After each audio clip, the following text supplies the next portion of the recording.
नमस्कार। प्रतिकार परिसर को आपण मन को स्वागत। क्रोध मनुष्यर सबुठ बड़ शत्रु ही थाए बोली शास्त्र कहे, विद्वान माने कहती, आम चारिपाखरे आम शुभचिंतक माने कहती जे सबु बेले क्रोध को संवरण करने दरकार। क्रोध ही परम शत्रु। एक कथा भी कह जाए जे जितेबाला आप बहुत रागी रागिबा बेले आपन जदि किसी निष्पत्ति नौचंती ता पूर्व 1 टू 100 पर्यंत गणी नियंतु, तापर किसी निष्पत्ति नियंतु। कारण आपण मन ठंडा हो जाइथिबो, आपण मन शांत हो जाइथिबो। छोट कहानीटीए आपण मानक पई सबुदिन परे। तापर कहानीर उद्देश्य, जड़े बेपारी बहुत किसी सक्सेस पर भाविला जे विदेश को जीवी और बहुत इनकम करी, विदेश रे विनियोग करी, विदेश रे उपयोग करी। यही लक्ष्य नहीं बेपारीटी कौन कला, बाहरिला विदेश। से समय रे ता स्त्री अंतसत्वा, आसन्न प्रसवा, बाबा माँ को हाथ में पत्नीर दायित्व को अर्पण करी विदेश चलीला। जल यात्रा करी विदेश रे पहुँचला। विदेश रे पहुँचवा परे निज बेपार मध्य आरंभ करनेला। ईश्वर कृपारू ताकू सक्सेस भी मिलला। बहुत दिन पर्यंत से विदेश रे रहीगला। किछि वर्ष मास दिन बीतीगला। 15, 16 वर्ष, 17 वर्ष, 18 वर्ष परे बणिक जनक बा बेपारी जनक घर को फेरिला। अनेक पैसा धरी फेरी पुनश्च जल यात्रा करी। जल यात्रा फेरला बेलू देखिला जड़े लोक मन मारी बसी। कहला आपण ये मन मारी कहीं बसी ना, मु आसी विदेश को बहीटी बिक्री करने कई किणिलेनी। बहीर दाम केते 500 गोल्ड कॉइन, 500 स्वर्ण मुद्रा। बहीर अच्छी कौन ना, बहीटी है 500 पृष्ठार, किंतु लिखाही गोटे पृष्ठा। गोटे पृष्ठ पुणी संपूर्ण नुहे, मात्र गोटे धाड़ी। बेपारी जनक आश्चर्य हेले, जेहेतु कहते दुख लाघव करने 500 कॉइन, 500 गोल्ड कॉइन ताको देदेले एवं बहीटी को किणी नेले। बहीटी किणिक जो प्रथम से बहीटी को मेलांती एवं से पृष्ठाटी पढ़ा लगती, से पृष्ठार लेखा थिला जे किछि कार्य करने पूर्वर आपण को 2 मिनिट भावी नवा दरकार। लोकटी कहला, इति पैसा पाई, इति सारा गोल्ड कॉइन पाई ये छुटिया लाइन टे? अच्छा हो, ठीक अच्छे। घर को फेरला। राति ही सारी। गार्ड माने अच्छंती, से मान को चुप करे नेला। कहला, मते मो वाइफ को बा पत्नी को सरप्राइज देवार अच्छे। तो धीरे धीरे पदक्षेप करी पदचालना करी पहुँचला। झरका बाट दी अनेला। स्त्री शोची। स्त्री पाखरे एक सुंदर युवक शोची। आश्चर्य होला। मु तेणे धन रोजगार करने एम शांति देवाई एत परिश्रम करी, मो पत्नी शेष अन्य पुरुष सहित रात्रि जापन करुचंती। आश्चर्य होला। रागिगला। क्रोधरे धरला गोटे खंडा, हाणिबा बाहरला, हत्या करने बाहरला पत्नीर। एतिक बेले तार मन पड़गला जे से बहीरे लेखा थिला किछि काम करने पूर्वर 2 मिनिट भावी नवा दरकार। एमती 2 मिनिट पछकू फेरला बेल को भावाई ता खंडा गोटे स्टील बासन रे बाजिला। किसी शब्द हला। ता स्त्री हठात उठी पड़ा। उठी पड़ी भो भोई कांदिला। पाद तले लुटिगला। तमें आसीच, एत दिन पर आसीच, मु सतरे तुमको देखुची। कि लोकटी रागरे क्रोधरे फँ फँ होता है। उठेला निज झील को। देख, ये तुम झील भी, ये तुम पुओ भी। तुम तो छाड़ दे जाइथिल, किंतु मुझे पुओ कर गढ़ी, ये पुअर बेसरे सजई, किंतु ये तुम झील। कारण जो बापा नथिले गोटे झील पालिबा भारी कष्ट। ता आखिर धार धार लुह गलीगला। एवं सेठी से बुझिला 500 गोल्ड कॉइन रो मूल्य कौन। कहिबार कथा हैला, हे मोर प्रिय दर्शक बंधु माने, जो माने भी मते शुणती, भल पाती, श्रद्धा करती, दिव्य चिंतन को अनै रुहंती, गोटे छोट मेसेज आपण मानक पाई, केबे भी रागरे क्रोधरे काहाकू किछि कहिबेनी। शांत मस्तिष्क जहाँ कहवा कथा कहतु। मद्यपान करी काहाकू गाली करवा, काहाकू किछि कहवा ଆଉ କ୍ରୋଧରେ କିଛି କହିବା ତାଠୁ ଆହୁରି ସାଂଘାତିକ ହେଇଥାଏ। ଏ ଥିଲା ଆଜିର ଦିବ୍ୟ ଚିନ୍ତନ। ଏବେ ପଞ୍ଜିକାର ପର୍ବ। 4 ଜୁନ୍ 2022 ଶନିବାର, ବୃଷ ଜ୍ୟେଷ୍ଠ ମାସ, ପଞ୍ଚମୀ, ପୁଷ୍ୟା ନକ୍ଷତ୍ର, କର୍କଟ ରାଶି। ସୂର୍ଯ୍ୟୋଦୟ 5ଟା 5 ମିନିଟ୍ରେ, ସୂର୍ଯ୍ୟାସ୍ତ 6ଟା 24 ମିନିଟ୍ରେ। ଆଜି ବାଳବକରଣ। ବୃଷ, ସିଂହ, କନ୍ୟା ରାଶି ପାଇଁ ଘାତ 12। ଆଜି କୌଣସି ରାଶି ପାଇଁ ଘାତ ଚନ୍ଦ୍ର ଭୋଗ ନାହାନ୍ତି, ଘାତ ନକ୍ଷତ୍ର ମଧ୍ୟ ଭୋଗ ନାହାନ୍ତି। ଆଜିର ଦିନରେ ରାହୁକାଳ ସମୟ 8ଟା 25ରୁ 10ଟା 4, ଗୁଳିକା କାଳ 5ଟା 5ରୁ 6ଟା 45, ଯମଗଣ୍ଡ 1ଟା 24ରୁ 3ଟା 4। ଶୁଭ ସମୟ ଆରମ୍ଭ ହେବେ 7ଟାରେ, ସରିବେ 8ଟା 20 ମିନିଟ୍ରେ। ପୁନଶ୍ଚ 10ଟା 10ରୁ ଆରମ୍ଭ ହୋଇ ସରୁଛନ୍ତି 12ଟାରେ। ଯେଉଁ ସମୟର ସଦୁପଯୋଗ ଆପଣ ନିଶ୍ଚିତ ଭାବରେ କରିପାରିବେ। ଯେଉଁ ଶିଶୁମାନେ ଆଜିର ଦିନରେ ଜନ୍ମଗ୍ରହଣ କରିବେ ସେମାନଙ୍କ ରାଶି ରହିବ କର୍କଟ, ନକ୍ଷତ୍ର ରହିବ ପୁଷ୍ୟା। ଏ ଥିଲା ସଂକ୍ଷିପ୍ତରେ ପଞ୍ଜିକା। ଏବେ ଆସନ୍ତୁ ଜାଣିବା କେଉଁ ରାଶି ପାଇଁ କେମିତି କଟିବ ଆଜିର ଦିନ। ମେଷ ରାଶି, କାର୍ଡ ଆସୁଛନ୍ତି 7 ଅଫ୍ ପେଣ୍ଟାକଲ୍ସ, 9 ଅଫ୍ ୱାଣ୍ଡସ୍, ଶୁଭଙ୍କ 8, ଶୁଭ ରଙ୍ଗ ଲାଲ। ଆଜିର ଦିନଚର୍ଯ୍ୟା ଆପଣଙ୍କ ପାଇଁ ବେଶ ମାନ ସମ୍ମାନର ବୃଦ୍ଧିର ଦିନ ରହିବ। ଆର୍ଥିକ ସମୃଦ୍ଧିର ଦିନ ରହିବ। ଦୂରସ୍ଥାନକୁ ଯାତ୍ରା କରିବାର ଅବସର ଦେବ ଆଜିର ଦିନ। କିଛି ଭଲ ମଣିଷମାନଙ୍କ ସହିତ ଆପଣଙ୍କର ଭେଟ ହେବ। ଆଜିର ଦିନରେ କିଛି ନୂଆ କାମ ଆପଣ ଆରମ୍ଭ କରିପାରନ୍ତି। କର୍ମ ଜୀବନ ବେଶ ବଢ଼ିଆ ରହିବ ଥିଲାବେଳେ ସ୍ୱାସ୍ଥ୍ୟ ଆପଣଙ୍କର ବେଶ ବଢ଼ିଆ ରହିବ। ଆଜିର ଦିନର ପ୍ରତିଟି ଇଚ୍ଛା ଆପଣଙ୍କର ଚରିତାର୍ଥ ହେବ। ସମୟ ସହିତ ତାଳ ଦେଇ ଆପଣ ଆଗକୁ ବଢ଼ିବେ। ସମ୍ପର୍କଟିଏ ଗଢ଼ି ଉଠିପାରେ। ଦାମ୍ପତ୍ୟ ଜୀବନ ସୁଖମୟ ରହୁଥିଲା ବେଳେ ଆଜିର ଦିନ ମାନ ସମ୍ମାନର ଦିନ ରହିବ। କିଛି ମଣିଷଙ୍କର ଆପଣାପଣି ଆପଣଙ୍କୁ ଅଭିଭୂତ କରିବ। କାହାକୁ କମିଟମେଣ୍ଟ କରିକି ନ ରଖିପାରି ଆଜି ହୁଏତ ଅପଦସ୍ଥ ହୋଇପାରନ୍ତି। ଭାବିଚିନ୍ତି ନିଷ୍ପତ୍ତି ନିଅନ୍ତୁ। ନିଷ୍ପତ୍ତିର ଉର୍ଦ୍ଧ୍ୱରେ କିଛି ରଖନ୍ତୁନି। ଆଜିର ଦିନ ଆପଣଙ୍କ ପାଇଁ ଯେତିକି ଲାଭଦାୟକ ରହିବ ସେତିକି ଆନନ୍ଦଦାୟକ ରହିବ। ପ୍ରତିକାର ହନୁମାନ ଚାଳିଶାର ପାଠ କରନ୍ତୁ। ବୃଷ ରାଶି, ଶୁଭଙ୍କ 6, ଶୁଭ ରଙ୍ଗ ଧଳା। ପ୍ରତିକାର ସ୍ୱରୂପ ଆପଣଙ୍କୁ ଆଜି ଗାୟତ୍ରୀ ମନ୍ତ୍ର ଜପ କରିବାର ଅଛି। ଆଜି ଦୂରସ୍ଥାନକୁ ଯାତ୍ରା କରିପାରନ୍ତି। ଯାତ୍ରା ଆପଣଙ୍କର ସଫଳ ହେବ। ଉଚ୍ଚ ଆଶା ଫଳବତୀ ହେବ। ମାନ ସମ୍ମାନର ବୋଧକ ରହିବ ଆଜିର ଦିନ। ଦାମ୍ପତ୍ୟ ଜୀବନ ସୁଖଦାୟକ ରହୁଥିଲା ବେଳେ ଆଜିର ଦିନରେ ଆପଣଙ୍କର ପ୍ରତିଟି ଇଚ୍ଛା, ପ୍ରତିଟି ବାସନା ପୂର୍ଣ୍ଣ ହେବ। ସମୟ ସହିତ ତାଳ ଦେଇ ଆପଣଙ୍କ ସହିତ କେହି ବଦଳି ଯାଇପାରେ। ଆପଣଙ୍କଠୁ ବହୁତ କିଛି ସାହାଯ୍ୟ ଆଉ ସହଯୋଗ ନେଲା ପରେ କେହି ମୁହଁ ଫେରେଇ ନେଇଯାଇପାରେ। ଆଜିର ଦିନ ଆପଣଙ୍କ ପାଇଁ ବେଶ ମାନ ସମ୍ମାନର ଦିନ ରହିବ। ସମୃଦ୍ଧି, ସୁଖ, ସୌଭାଗ୍ୟର ଦିନ ରହିବ। ଶତ୍ରୁ ଆପଣାର ହେବ। ମାନ ସମ୍ମାନର ଅବସର ପାଇବେ ଆଜିର ଦିନରେ। ଆଜିର ଦିନରେ ଆପଣ ଅନ୍ୟମାନଙ୍କ ସହିତ ବେଶ ବଢ଼ିଆ ମିତ୍ରତା କରିବେ। ମିଥୁନ ରାଶି, ଶୁଭଙ୍କ 5, ଶୁଭ ରଙ୍ଗ ସବୁଜ। ପ୍ରତିକାର ଆପଣଙ୍କୁ ଆଜି ଶିବ ଦର୍ଶନ କରିବା ସହିତ ଧଳା ରଙ୍ଗର ଫୁଲ ଅର୍ପଣ କରିବାର ଅଛି। ଆପଣାପଣିଆ ବଢ଼ିବ। ସମ୍ପର୍କ ମାନେ ଦୃଢ଼ ହେବେ। ଶତ୍ରୁତା ମିତ୍ରତାରେ ବଦଳିଯିବ। ଆଜି କିଛି ବଡ଼ ମଣିଷଙ୍କ ସହିତ ଭେଟ ହୋଇପାରେ। କିଛି କଥା ଗୁପ୍ତ ରଖିବାକୁ ଭଲ ଲାଗିପାରେ। ଆଜିର ଦିନଚର୍ଯ୍ୟା ଆପଣଙ୍କ ପାଇଁ କିଛି ଆନନ୍ଦଦାୟକ ସ୍ଥିତିକୁ ବୟାନ କରିବ। ସମ୍ପର୍କଟିଏ ମଜବୁତ ହେବ। ଜୀବନସାଥୀଟିଏ ଖୋଜି ପାଇପାରେ ସଫଳ ହେବେ। ସମ୍ପର୍କମାନେ ମଜବୁତ ହେବେ। ଆଜିର ଦିନଚର୍ଯ୍ୟା ଆପଣଙ୍କ ପାଇଁ ବେଶ ଆନନ୍ଦଦାୟକ ରହିବ। ଆର୍ଥିକ ସୁଖ, ସମୃଦ୍ଧି, ସୌଭାଗ୍ୟର କଥା ଆଜିର ଦିନରେ କୁହାଯାଇପାରେ।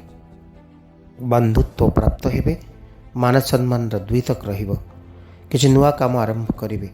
ଭୂମି ଭବନ ପ୍ରାପ୍ତିର ଯୋଗ ରହିଛନ୍ତି। କର୍କଟ ରାଶି, ଶୁଭଙ୍କ 3, ଶୁଭ ରଙ୍ଗ ହଳଦିଆ। କାର୍ଡ ଆସୁଛନ୍ତି 10, 9 ଅଫ୍ ୱାଣ୍ଡସ୍। ଆଜିର ଦିନଚର୍ଯ୍ୟା ଆପଣଙ୍କ ପାଇଁ ବିଦ୍ୟାର୍ଥୀମାନଙ୍କ ପାଇଁ ବେଶ ଭଲରେ କଟିବ। ପ୍ରତିଯୋଗିତାମୂଳକ ପରୀକ୍ଷାରେ କୃତକାର୍ଯ୍ୟ ହେବେ। ପଡ଼ୋଶୀଙ୍କ ସହିତ ଉତ୍ତମ ମିତ୍ରତା ଜ୍ଞାପନ କରୁଥିଲା ବେଳେ ଆଜିର ଦିନରେ ନିଜ କ୍ରୋଧ ଉପରେ ସନ୍ଧି ସର୍ତ୍ତ ରଖିବାର ଅଛି। ନିଜ କ୍ରୋଧକୁ ଆପଣ ନିୟନ୍ତ୍ରଣରେ ରଖନ୍ତୁ। କହୁଥିବା ଶବ୍ଦମାନଙ୍କ ଉପରେ ଆପଣଙ୍କ ନିୟନ୍ତ୍ରଣ ରହିବା ବେଶ ଜରୁରୀ। ଆଜିର ଦିନଚର୍ଯ୍ୟା ଆପଣଙ୍କ ପାଇଁ ଯେତିକି ଲାଭଦାୟକ ରହିବ, ଯେତିକି ଆନନ୍ଦଦାୟକ ରହିବ, ସେତିକି ଆପଣଙ୍କୁ ନିଜ ଉପରେ ତର୍ଜମା କରି ଆଗକୁ ବଢ଼ିବାର ଅଛି। କର୍କଟ ରାଶିର ବ୍ୟକ୍ତିମାନେ ଆଜିର ଦିନରେ ଆପଣ ଭାବିଚିନ୍ତି ନିଷ୍ପତ୍ତି ନିଅନ୍ତୁ। କିଛି ବି ନିଷ୍ପତ୍ତି ତରବରିଆ ଭାବରେ ନେଲେ ତାହା ଆପଣଙ୍କ ଉପରେ ଖରାପ ପ୍ରଭାବ ପକାଇପାରେ। ଆଜିର ଦିନ ଆପଣଙ୍କ ପାଇଁ ମିତ୍ରତାର ଦିନ ରହିବ। ଆଜିର ଦିନ ଆପଣଙ୍କ ପାଇଁ ମିତ୍ରତା ଆପଣେଇବାର ଦିନ ରହିବ। ସିଂହ ରାଶି, ଶୁଭଙ୍କ 1, ଶୁଭ ରଙ୍ଗ ଲାଲ। ଆପଣଙ୍କ ପାଇଁ କାର୍ଡ଼ ଆସୁଛନ୍ତି ଦ ସନ୍, 9 ଅଫ୍ ପେଣ୍ଟାକ୍ଲିସ୍। ପ୍ରତିଟି କାମ ଉର୍ଜାର ସହିତ ଇଚ୍ଛାର ସହିତ ଆପଣ ସମାପନ କରିବେ। ମାନ ସମ୍ମାନରେ ଅଭିବୃଦ୍ଧି ହେଉଥିଲା ବେଳେ ଆଜିର ଦିନ ଆପଣଙ୍କ ପାଇଁ କିଛି ସମୟ ଆପଣଙ୍କର ସ୍ୱର୍ଣ୍ଣିମ ରହିବ। ସ୍ୱର୍ଣ୍ଣିମ ମୁହୂର୍ତ୍ତମାନଙ୍କ ସହିତ ଆପଣ ଆଗକୁ ବଢ଼ିବେ। ଆଜିର ଦିନ ଆପଣଙ୍କ ପାଇଁ କିଛି ଗୋଟେ ଇଚ୍ଛା ମାନଙ୍କର ଅନ୍ତ କୁହାଯାଇପାରେ। ସମ୍ପର୍କଟିଏ ଗଢ଼ି ଉଠିପାରେ। ସମ୍ପର୍କମାନେ ମଜବୁତ ହୋଇପାରନ୍ତି। ମାନ ସମ୍ମାନର ଦ୍ୱିତକ ରହିବ। ଯାନବାହନ ସୁଖ ରହିବା ସହିତ ଆଜିର ଦିନ ଆପଣଙ୍କ ପାଇଁ କିଛି ଭଲ ଖବର ମଧ୍ୟ ଆଣିକି ପହଞ୍ଚାଇବ। ଅନେକ ଦିନର ଇଚ୍ଛା ପୂରଣ ହୋଇପାରେ। କିଛି ମଣିଷଙ୍କର ବନ୍ଧୁତ୍ୱ ଆପଣଙ୍କ ପାଇଁ ବେଶ ଆନନ୍ଦଦାୟକ ରହିବ। ସମ୍ପର୍କମାନେ ବେଶ ମଜବୁତ ହେବେ। ଆଜିର ଦିନରେ ଆପଣ ଦୂରସ୍ଥାନକୁ ଯାତ୍ରା ବି କରିପାରନ୍ତି। ଈଶ୍ୱର ଦର୍ଶନର ଲାଳସା ଆପଣଙ୍କ ମନରେ ଆସିପାରେ ଏବଂ ସେ ବାସନା ଆପଣ ଚରିତାର୍ଥ ମଧ୍ୟ କରିବେ। କନ୍ୟା ରାଶି, ଶୁଭଙ୍କ 5 ଶୁଭ ରଙ୍ଗ ସବୁଜ। ପ୍ରତିକାର ସ୍ୱରୂପ ଆପଣଙ୍କ କିଛି ଛୋଟ ଛୁଆଙ୍କୁ କିଛି ଖାଦ୍ୟଦ୍ରବ୍ୟ ବାଣ୍ଟିବାର ଅଛି। ଆପଣଙ୍କ ପାଇଁ କାର୍ଡ଼ ହେଉଛନ୍ତି ଦ ଚାରିଅଟ୍, ଦ ମ୍ୟାଜିସିଆନ୍। ଆପଣ ଯେଉଁ ମଣିଷମାନଙ୍କ ଉପରେ ବିଶ୍ୱାସ ଆଉ ଭରସା ରଖିଥିଲେ ସେଇମାନେ ଆପଣଙ୍କର ବିରୁଦ୍ଧାଚରଣ କରିପାରନ୍ତି। ଯେଉଁମାନଙ୍କ କାନ୍ଧରେ ଆପଣ ବାଟ ଚାଲିବାର ପ୍ରୟାସ କରୁଥିଲେ ସେହି ମଣିଷମାନେ ନିଜର ମତ ବଦଳାଇ ଦେଇପାରନ୍ତି। ହୁଏତ ନିଜକୁ ବି ବଦଳାଇ ଦେଇପାରନ୍ତି। ଆପଣଙ୍କୁ ସତର୍କତାର ସହିତ କିଛି ବି ପଦକ୍ଷେପ ବା କିଛି ବି ନିଷ୍ପତ୍ତି ଆଜିର ଦିନରେ ଗ୍ରହଣ କରିବାର ଅଛି। ଆଜିର ଦିନ ଆପଣଙ୍କ ପାଇଁ ଯେତିକି ଆନନ୍ଦଦାୟକ ରହିବ ସେତିକି ସମୃଦ୍ଧିଦାୟକ ରହିବ। କିନ୍ତୁ କର୍ମକ୍ଷେତ୍ରରେ ଆପଣଙ୍କୁ ସତର୍କତାର ସହିତ ବାଟ ଚାଲିବାର ଅଛି। ପ୍ରତିଟି ଇଚ୍ଛା ପୂରଣ ହେଉଥିଲା ବେଳେ ଆପଣଙ୍କ ପ୍ରତିଟି କାର୍ଯ୍ୟ କୃତକାର୍ଯ୍ୟ ହେଉଥିଲା ବେଳେ କେଉଁଠି ନା କେଉଁଠି ଆପଣଙ୍କ ପାଇଁ ଗୋଟେ ବାଧାବନ୍ଧନ ପ୍ରତିବନ୍ଧକର ସାମ୍ନା ହୁଏତ ଆପଣ କରିପାରନ୍ତି। ତୁଳା ରାଶି, ଶୁଭଙ୍କ 6 ଶୁଭ ରଙ୍ଗ ଧଳା। ଆପଣଙ୍କ ପାଇଁ କାର୍ଡ଼ ଆସୁଛନ୍ତି 2 ଅଫ୍ ପେଣ୍ଟାକ୍ଲିସ୍, କୁଇନ୍ ଅଫ୍ ୱାଣ୍ଡସ୍। ପ୍ରତିକାର ଆପଣ ସ୍ୱରୂପ ଆପଣଙ୍କୁ ଆଜି କ୍ଷୀର ଏବଂ ଦହି ଶିବଲିଙ୍ଗରେ ଅର୍ପଣ କରିବାର ଅଛି। ତୁଳା ରାଶିର ବ୍ୟକ୍ତିମାନେ ଆଜିର ଦିନରେ ଆପଣ ଆନନ୍ଦଦାୟକ ସ୍ଥିତିରେ ରହିବେ। ପଡ଼ୋଶୀଙ୍କ ସହିତ ଉତ୍ତମ ମିତ୍ରତା ରହିବ। କର୍ମଜୀବନ ବେଶ ବଢ଼ିଆ ରହିବ। ସମ୍ପର୍କଟିଏ ଗଢ଼ି ଉଠିବ।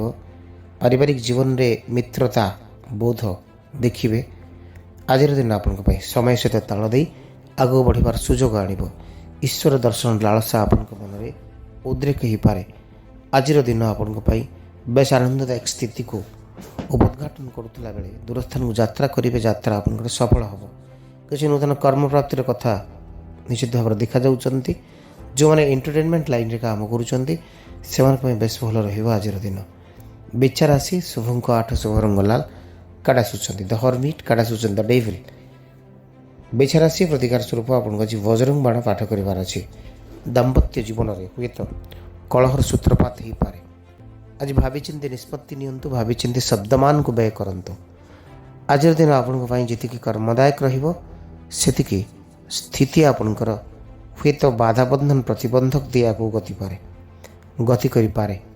ଆଜିର ଦିନ ଆପଣଙ୍କ ପାଇଁ ନିଶ୍ଚିତ ଭାବରେ ଏକ ସମ୍ମାନ ବୋଧର ଦିନ ରହିବ। ସମ୍ପର୍କମାନେ ବେଶ ଆନନ୍ଦଦାୟକ ସ୍ଥିତିରେ ରହିବେ। ଆଜିର ଦିନ ଆପଣଙ୍କ ପାଇଁ ଦୂରସ୍ଥାନକୁ ଯାତ୍ରା କରିବାର ଅବସର ଦେବ। ସମ୍ମାନଦାୟକ ରହିବ। କର୍ମମୟ ଜୀବନଚର୍ଯ୍ୟାର କଥା କୁହାଯାଇପାରେ। ଆଜିର ଦିନରେ ଭାବୁଥିବା ଚିନ୍ତା କରୁଥିବା ପ୍ରତିଟି କଥା ଆପଣଙ୍କର ସତ ହେବ। ସମୟମାନେ ନିଶ୍ଚିତ ଭାବରେ ଆପଣଙ୍କ ସପକ୍ଷରେ ଯିବେ। ଆଜିର ଦିନ ସୌଭାଗ୍ୟର ଦିନ ରହିବ। ସୌଭାଗ୍ୟ ଉଦୟର ଦିନ ରହିବ। ଧନୁରାଶି, ଶୁଭଙ୍କ 3 ଶୁଭ ରଙ୍ଗ ହଳଦିଆ। ପ୍ରତିକାର ଆପଣଙ୍କୁ ଆଜି ହଳଦିଆ ରଙ୍ଗର ବସ୍ତ୍ର ଦାନ କରିବାର ଅଛି। କାର୍ଡ଼ ଆସୁଛନ୍ତି ଆପଣଙ୍କ ପାଇଁ ଦ ଚାରିଅଟ୍, 9 ଅଫ୍ ପେଣ୍ଟାକ୍ଲିସ୍। ଯେତିକି ଆଗକୁ ଯିବେ ସେତିକି ପଛକୁ ଆସିବାର ସମ୍ଭାବନା ଅଛି। ଆଜିର ଦିନ ଆପଣଙ୍କ ପାଇଁ ଯେତିକି ମାନ ସମ୍ମାନଦାୟକ ରହିବ ସେତିକି କର୍ମଜୀବନରେ ସତର୍କତାର କଥା ମଧ୍ୟ କୁହାଯାଇପାରେ। ଆଜିର ଦିନଚର୍ଯ୍ୟା ଆପଣଙ୍କ ପାଇଁ ଯେତିକି ସମୃଦ୍ଧିଦାୟକ ରହିବ ସେତିକି ଆପଣଙ୍କ ଲସ୍ର ସାମ୍ନା ମଧ୍ୟ କରିପାରନ୍ତି। ଅଥହ କାହାରି କଥାରେ ନୁହେଁ, ଆଜି ନିଜ କଥାରେ ଜୀବନ ଯିବା ଆବଶ୍ୟକ ଆପଣଙ୍କ ପାଇଁ। ଯେତିକି ଆବଶ୍ୟକ ସେତିକି ହିଁ ଆପଣ ଆଜି ବାର୍ତ୍ତାଳାପ କରନ୍ତୁ। ଆପଣଙ୍କର କିଛି ଶବ୍ଦ ଆପଣଙ୍କ ପାଇଁ ହୁଏତ କିଛି ଅସାମଞ୍ଜସ୍ୟ ପରିସ୍ଥିତି ତିଆରି କରିପାରେ। ଆଜିର ଦିନଚର୍ଯ୍ୟା ଆପଣଙ୍କ ପାଇଁ ଆନନ୍ଦଦାୟକ ସ୍ଥିତି ଆଣିବ। କର୍ମମୟ ଜୀବନଚର୍ଯ୍ୟାର କଥା କହୁଥିଲା ବେଳେ ଆର୍ଥିକ ସୁଖ ଆପଣଙ୍କୁ ମିଳିବାର କଥା କହୁଥିଲା ବେଳେ ଆଜିର ଦିନରେ ଆପଣଙ୍କୁ ଭାବିଚିନ୍ତି ନିଷ୍ପତ୍ତି ନେବାର ଅଛି। ମକର ରାଶି, ଶୁଭଙ୍କ 9 ଶୁଭ ରଙ୍ଗ କଫି କଲର୍। କାର୍ଡ଼ ଆସୁଛନ୍ତି 7 ଅଫ୍ ୱାଣ୍ଡସ୍, ଦ ହର୍ମିଟ୍। ଆଜିର ଦିନରେ ଆପଣ ନିଜ ଅନ୍ଧାର ଭିତରେ ରହି ଅନ୍ୟମାନଙ୍କୁ ଆଲୋକର ରାସ୍ତା ଦେଖାଇ ପାରନ୍ତି। ନିଜକୁ ନିଜେ ଭୁଲି ଯାଇ ଅନ୍ୟମାନଙ୍କ ପାଇଁ ରାହା ଆଉ ସାହା ହୋଇପାରନ୍ତି। କାହାକୁ ଆର୍ଥିକ ସାହାଯ୍ୟ ଆଉ ସହଯୋଗ କରୁଥିଲା ବେଳେ ଆଜିର ଦିନ ଆପଣଙ୍କ ପାଇଁ କର୍ମମୟ ଜୀବନଚର୍ଯ୍ୟାର କଥା କହେ, ମାନ ସମ୍ମାନର କଥା କହେ, ଆର୍ଥିକ ଅଭାବବୋଧକୁ ଦୂର କରିବାର କଥା କହେ, ମିତ୍ରତା ବୃଦ୍ଧିର କଥା କହୁଥିଲା ବେଳେ କିଛି ନୂଆ ପଦକ୍ଷେପ ଆପଣ ନେବେ, କିଛି ନୂତନ ଭୂମି ପ୍ରାପ୍ତିର ଯୋଗ ଆଜିର ଦିନରେ ଦେଖାଯାଉଛନ୍ତି। ଆଜିର ଦିନ ଆପଣଙ୍କ ପାଇଁ ସମୟ ସହିତ ତାଳ ଦେଇ ଆଗକୁ ବଢ଼ିବାର ଏକ ସୁଯୋଗ ତିଆରି କରିବ। ସମ୍ପର୍କମାନେ ଗଢ଼ି ଉଠିବେ, ସମ୍ପର୍କମାନେ ସତେଜ ହେବେ, ମାନ ସମ୍ମାନର ଉଦ୍ଦିତ ରହିବ ଆଜିର ଦିନ। କୁମ୍ଭ ରାଶି ଶୁଭଙ୍କ 3 ଶୁଭ ରଙ୍ଗ ହଳଦିଆ। କାର୍ଡ ଆସୁଛନ୍ତି ଆପଣଙ୍କ ପାଇଁ ଦ ମୁନ୍, ଦ ଚାରିଅଟ। ଆଶା ଅସୁମାରୀ କିନ୍ତୁ ସ୍ୱପ୍ନମାନେ ଆଜି ସାର୍ଥକ ହେବେ। ସମ୍ପର୍କମାନେ ଆପଣଙ୍କ ସହିତ ବେଶ ଘନିଷ୍ଠ ହେବେ। କିଛି ମଣିଷମାନଙ୍କର ଆପଣାପଣିଆ ଆପଣଙ୍କ ପାଇଁ ବେଶ ସମୃଦ୍ଧ ହେଉଥିଲା ବେଳେ ଆଜିର ଦିନଚର୍ଯ୍ୟା ଆପଣଙ୍କ ପାଇଁ ଆନନ୍ଦଦାୟକ ରହିବ, ଆର୍ଥିକ ସୁଖକାରକ ରହିବ। ଆଜିର ଦିନରେ ଆପଣ ଭାବୁଥିବା ଚିନ୍ତା କରୁଥିବା ପ୍ରତିଟି କଥା ଆପଣଙ୍କ ପାଇଁ ସତ ହିଁ ହେବ। ସମ୍ମାନଜନକ ଦିନ ରହିବ। ରାଜନୈତିକ ବ୍ୟକ୍ତିମାନେ ଆଜି ଦିନର ନିଶ୍ଚିତ ଭାବରେ ଫାଇଦା ନେଇପାରନ୍ତି। ଆଜିର ଦିନ ଆପଣଙ୍କ ପାଇଁ ସମୟ ସହିତ ତାଳ ଦେଇ ଆଗକୁ ବଢ଼ିବାର ଏକ ସୁନ୍ଦର ପ୍ରୟାସ ଦେଖାଯାଉଛନ୍ତି। କିଛି ଶୁଭ ଖବର ମିଳିବ। ଦୂରସ୍ଥାନକୁ ଯାତ୍ରା କରିବାର ଅବସର ଦେଉଥିଲା ବେଳେ ଆଜିର ଦିନ ଆପଣଙ୍କ ପାଇଁ ଯାନବାହନ ସୁଖର ଦ୍ୱୈତକ ମଧ୍ୟ ରହିବ। ସମ୍ମାନ ସୁଯୋଗ ରହିବ ଆଜିର ଦିନ।